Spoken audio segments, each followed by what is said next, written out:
Our attention has been drawn to the recent comments made by the spokesperson of the Ministry of External Affairs of India regarding the situation of minority communities in Bangladesh. বাংলাদেশে সংখ্যালঘু সম্প্রদায়ের পরিস্থিতি বিষয়ে ভারতের পররাষ্ট্র মন্ত্রণালয়ের মুখপাত্রের সাম্প্রতিক মন্তব্য আমাদের দৃষ্টিগোচর হয়েছে।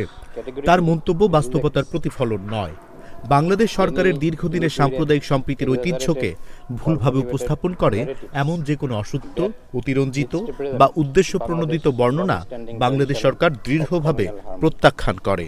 দুঃখের সঙ্গে আমরা লক্ষ্য করছি যে বিচ্ছিন্ন কিছু অপরাধমূলক ঘটনাকে পদ্ধতিগতভাবে হিন্দু সম্প্রদায়ের উপর নিপীড়ন হিসেবে উপস্থাপনের চেষ্টা করা হচ্ছে এবং তা ভারতের বিভিন্ন স্থানে বাংলাদেশ বিরোধী মনোভাব ছড়ানোর কাজে অপব্যবহার করা হচ্ছে।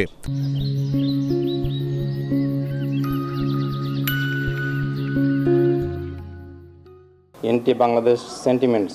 আমরা কিছু মহলের পক্ষ থেকে নির্বাচনী ও পক্ষপাতদুষ্ট দৃষ্টিভঙ্গি লক্ষ্য করছি, যেখানে বিচ্ছিন্ন ঘটনাগুলোকে অতিরঞ্জিত ও বিকৃত করে প্রচার করা হচ্ছে, যার উদ্দেশ্য সাধারণ ভারতীয় জনগণকে বাংলাদেশ, ভারতের বাংলাদেশি কূটনৈতিক মিশন এবং অন্যান্য প্রতিষ্ঠানের বিরুদ্ধে উস্কানি দেয়া।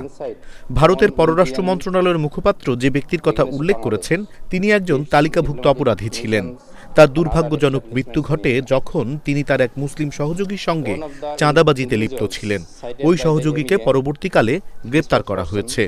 এই অপরাধমূলক ঘটনাকে সংখ্যালঘু নির্যাতনের দৃষ্টিকোণ থেকে উপস্থাপন করা বাস্তবসম্মত নয়, বরং তা বিভ্রান্তিকর।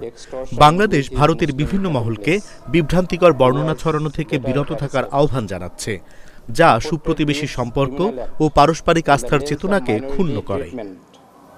Is not factual but misleading.